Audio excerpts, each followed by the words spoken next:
What a race! Have you guys calmed down from that? My question going into the Italian GP was whether Lando Norris could actually go back-to-back or whether Ferrari's upgrades would work the wonder. It was an absolute blinder of a race, and it was a Ferrari win in front of the Tifosi with a wonderful, wonderful drive from Charles Leclerc with a blinder of a strategy. Let's get to it. Let's look at how Charles Leclerc won the Italian GP. Welcome to the channel, you beautiful people. My name's Lucky. You guys know why you're here. You're here to talk about the sport that you and I love. The Italian GP is over, and I am not yet calmed down. Man, what a race that was. We got to talk about the man of the hour. We'll go through the top 10, but we got to talk about Leclerc. So the start was awesome. He started off fourth. Russell got pushed away at the first turn, but with Piastri's move into the third corner over Lando, which pushed him wide, Leclerc managed to get slot right in between Piastri and Lando Norris. Right? I think those were the two main instigators to get Ferrari on to a race win strategy. But ultimately, it came down to the fact that Leclerc and Ferrari was kinda onto their tires than McLaren was. Lando especially, despite being known for a better tire manager than Piastri, he had a lot of challenges with his right front. That could be as a function of the fact that he was behind all the other cars. But that said, Leclerc continued to keep up pace with Lando and Piastri. And over the course of the second stint, yes, he was undercut and then Norris came around, but he continued to maintain that 2-second gap. When Norris made the mistake in his second stint and he fell off of Piastri, that was the opportunity that I was very confident that at least Ferrari is going to secure a podium or a second. But the best part of it came at the end when Ferrari understood that, hey, we've got about a 17-second gap to Piastri, who's just pitted on his two-stop strategy, and we've got Sainz in between. And I think Sainz did just about maybe enough, but it's nothing to take away from Leclerc's tire management, right? But there was a little bit of time gained, or time lost rather, for Piastri, and allow Leclerc to continue to maintain that 10-second gap for about a couple of more laps. So it was 8 to 9 laps when Piastri overtook Carlos Sainz. He pushed as much as he could, but there was not enough tire left. And I think David summarized it on the post-race show. You push and you push, but you don't see the front car coming back to you enough, and you understand that at certain point that you're never going to overtake it, right? So I think it was perfect execution from Ferrari to have introduced the long stint for Sainz to get him in front of the McLaren boys. Leclerc pitted at the right time. The pit stops were awesome. And then for Leclerc to continue to maintain and go for a one-stop strategy was amazing. And the way Leclerc managed the tires, being one of the first people to pit and to bring that home in front of the Tifosi, was just pure beauty of a story. And I think it was very evident on the team radio, the emotion and the excitement that came across. And that actual podium is unparalleled across any of the other podiums across the 24 calendar season. It is one of the best places to win with that passion, especially in Ferrari red. So a massive, massive, massive congratulations to Leclerc, including Sainz, and the team of Freddy Vasseur, i.e. Ferrari. Well done. All right, so let's go into the second and the third. Ultimately, it was very clear that, especially if you look at the cool-down footage, right, where Piastri and Norris was looking at the fact that how Piastri overtook Norris into the third corner. They almost went very quiet and it was very awkward. But more or less, I think they were very disappointed at the fact that they didn't execute potentially the perfect race, but at the same time, Norris didn't manage to minimize the points gap with Verstappen. And he's again managed to slip back from pole, in this case to 3, and Piastri actually ran a better race, I think, than Lando Norris, right? He mentioned and he complained about the tire wear, and I think he said, oh, my right tire is going off, I don't know what I'm doing wrong. So I think it's just testament to how good Piastri is also, but at the same time, altogether, McLaren potentially didn't have the car to go for a one stop. So as we always mention, the shortest time to win that race, which meant they had the best car, was always Ferrari. But the McLaren boys had to settle for second and third. That meant that, yes, they minimized the gap from a constructor's perspective. Lando did manage to claw up into the Drivers' Championship lead of Max as well by 8 points, which is kind of the rate at which he should continue to catch if he is going to have a chance to become the 2024 Drivers' Championship, right? So that completes the podium. I think McLaren was potentially the fastest car on a one lap, but I don't think it was the best car over the weekend. Oh, one other thing I think it was funny to see was how Lando locked up and almost bumped into this bollard in the pit lane on his first pit stop, which ultimately showed how much the tires had gone and how less of a grip he had. So I thought that was interesting. Next, we got to Carlos Sainz. I think another maximized drive from Carlos. So he started 5th, he ended 4th. I don't think he had the same ability to maintain the tires because he pitted later than Charles. I actually went for a longer first stint, but didn't have enough in hand to hold either Piastri or Lando back, right? So I think he wasn't as kind on the tires, which again highlights how wonderful of a drive that Charles did. But I think he did one of the main important things in that race is give Charles a bit of a second or two of a breathing space, keeping Piastri behind him for a couple of laps, right? So he did somewhat of a team game there as well. So bottom line, I think Carlos it was a good race. It wasn't a great race. Next, we go to Lewis. I think Lewis was kind of running his own race, just like Max did. He followed a traditional strategy of 2 stops. The car didn't have extreme pace. I haven't seen what his thoughts were after the press conference, but I think the Ferrari and the McLaren were the fastest car, so there was not a lot of opportunity in terms of getting onto the podium or a race win, especially at where he qualified, right? So I think on post-qualifying, he was pretty harsh on himself and made this comment of like, oh, I'm furious, extremely furious, and the team deserved better, and maybe Kimi would do better, right? Which highlights how harsh a driver of that level of accomplishment is criticizing himself, which I don't think was the point at all. I mean, we all make mistakes. Ultimately, I think Mercedes settled as the 3rd fastest car, and he maximized what he could with that car, which is 5th. Next is Max. I think Max fell away from majority of the front runners, and that was evident because the balance wasn't good. Max also shared that there was a engine issue, which meant that they couldn't go full throttle across the race distance, and it is a pretty power sensitive circuit, right? So Max also almost did his own race. They did a traditional strategy, but I don't think the strategy was optimized. And we saw a rare occurrence of how Red Bull messed up a pit stop. I think it ended up costing about 8 to 10 seconds. That wouldn't have made a difference, I don't think. And Max agreed to that on the post-race conference as well, post-race interview as well. So he would have been 6th anyway. But again, ultimately maximized with a car that is 4th fastest on the day. Then we've got Russell and Perez.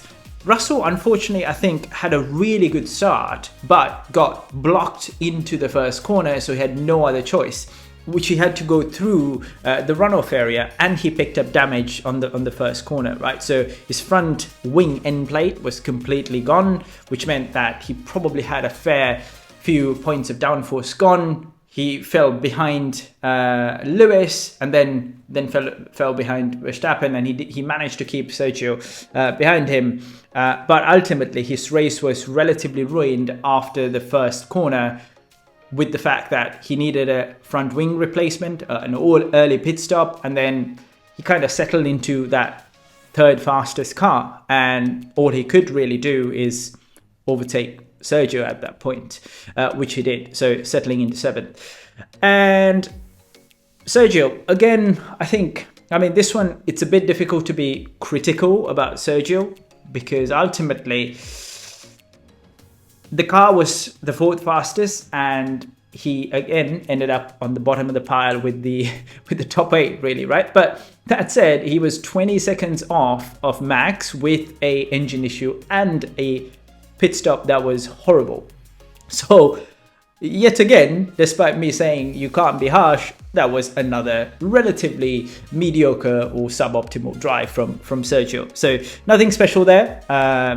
He did what the car could do, but also compared to his teammate, he's nowhere. So the tale of woes continue for Sergio. Next is Alex. Right, so I mentioned on the race prep video, it was one thing to look out for. Seems like Williams have managed to make a step forward with their upgrade package. And Alex did mention on the post-race interview that the balance isn't optimal, and there's another package that is coming, and he expects the balance to be better. But I think ultimately Williams maximized their points, which is 9th, i.e. top of the midfield, kept the fast-running Haas and Alonso behind them. Yes, Magnussen had many penalties today, and I'm curious to see whether he's going to end up with a race ban at this point, because he's only 2 points away from a race ban. But anyway, so Alex, wonderful race, maximized the points, managed his tyres well, did well. And then last of the point scorers, K-Mag.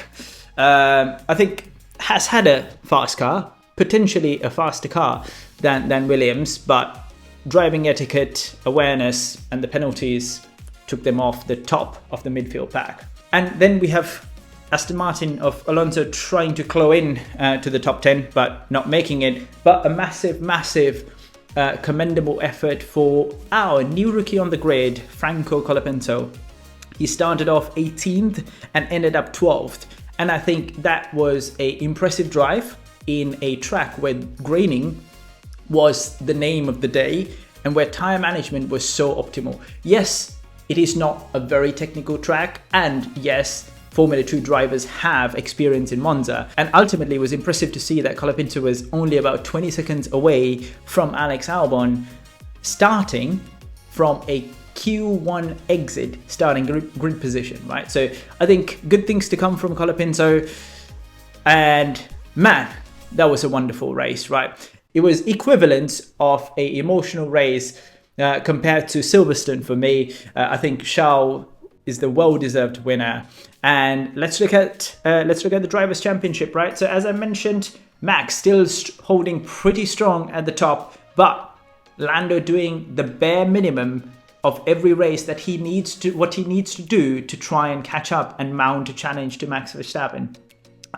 Rest of the changes, Alex scored 1 point, so he bumps up. But apart from that, the rest remains pretty stable. Now, let's look at the Constructors, which is a relatively different story. It's actually a very tight race with the top 3. Yes, I'm including Ferrari because I think they're going to find a turn of the page with this new upgrade. And hopefully it's just not a Monza solution and we're not going to have the same fiasco as we had with Charles winning in Monaco and the rest of the season it just goes downhill, right? But if Ferrari is able to maintain this momentum, it's going to be a 3-team dogfight until the end of the year. Or maybe it might not be a 3-team dogfight, it might just be McLaren versus Ferrari, right? So Red Bull, McLaren and Ferrari split by a mere 39 points, and really all of that could just change in one race ultimately. So I think the Constructors' Championship is much tighter, and potentially walking down into the midfield pack, I think we might end up seeing an Alpine and Williams fight for the 8th position as well. And just like usual, let's look at the bangers and the blunders in terms of the drives and the teams over this race weekend. In terms of the bangers, you got to go with Charles. Flawless drive. I think he maximized the quali pace. Whatever the car allowed him to push for, he maximized it. Conducted the wonderful race. Worked a offset strategy. So definitely Charles. I'm going to go with Piastri, number 2. I think start was good. Execution of the race was on the money. He preserved the tires better than Norris, which was impressive to see. His move on Norris into the third corner was again impressive. And then I'm going to go Alex and Colapinto, right? I think for a rookie to come in and be relatively close to the points, along with keeping up with pace in a tire sensitive track, is impressive. And at the same time, Alex drove a flawless race to keep the Williams on the top of the midfield. In terms of blunders, well, I think relatively one of my mid-season predictions. I don't think Lando optimized. I think he left the door relatively open into the third corner. Yes, his start was good, but his race execution post that was questionable. Tire wear was again a problem, and then ultimately he didn't minimize the overall gap to Verstappen, right? Yes, 8 points, but he could have ultimately been a race winner if he was to have run a perfect race. Second, I think I'm gonna go K-Mag.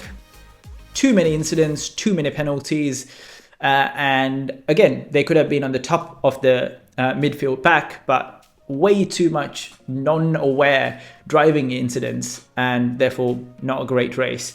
Next, I'm gonna go with Nico. I think he had a good qualifying, but then fell off the pack and ended up 17th. And I don't think it was a great race, not great time management either. I think the car had much more pace than that, but he wasn't able to execute and maximize the points. But before we move on, an honorable mention again for Sainz for doing that defensive drive for a couple of laps to give a little bit of breathing room for Leclerc to win the race. So let's get into the teams. Who are the bangers? Ferrari. They won at their home race. They managed their strategy perfectly. They had a plan B with Sainz going long. Leclerc did the best he could, won the race in front of the home crowd. Pit stops were on the money. They were a well-oiled machine in Italy. And number 2, I'm going to go with Williams. New kid in the car. They maximized the points from a midfield team.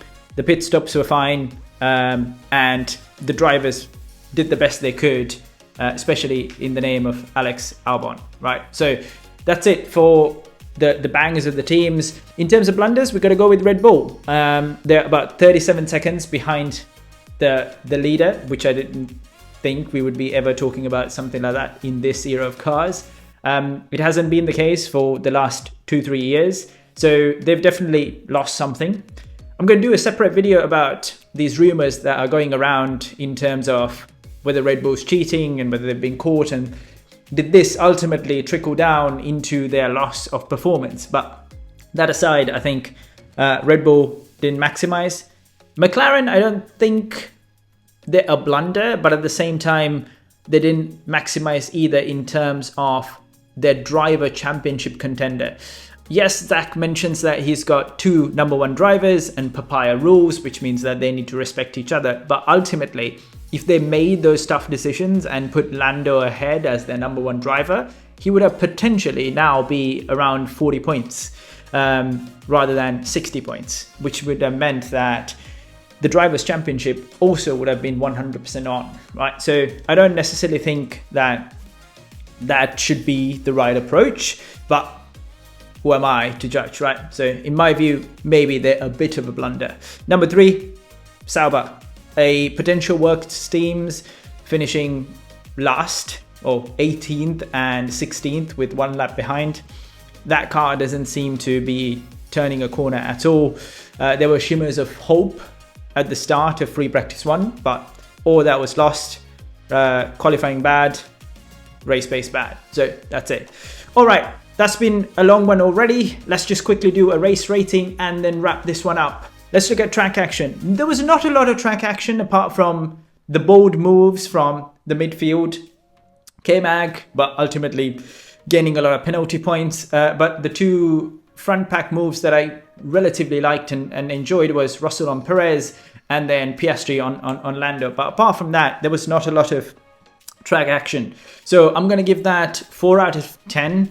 I'm going to give strategy, which ultimately made the race, a 8 out of 10, right? Because that was what made or broke the ultimate race and decided the winner. From competitiveness, I'm going to give it another 8 out of 10 because we had 4 cars ultimately fighting for the win. Well, 3 cars, 2 teams ultimately fighting for the win at the end of the day, right? And we had a mixed up grid. So I think competitiveness was pretty good. And then fans, you got to give a 10 out of 10. I never thought I'm going to do that, but the passion, the love you receive for racing in that country is just tremendous, and that podium is just beautiful as well, right? So it's a well-deserved win for Ferrari, and I hope that they continue that trajectory and mount a challenge to McLaren and Red Bull in the Constructors' Championship. That's it for this video. Hope you guys liked it. Smash that like button. If you haven't subscribed, please do so, and I will see you on the next video. Peace. Ciao.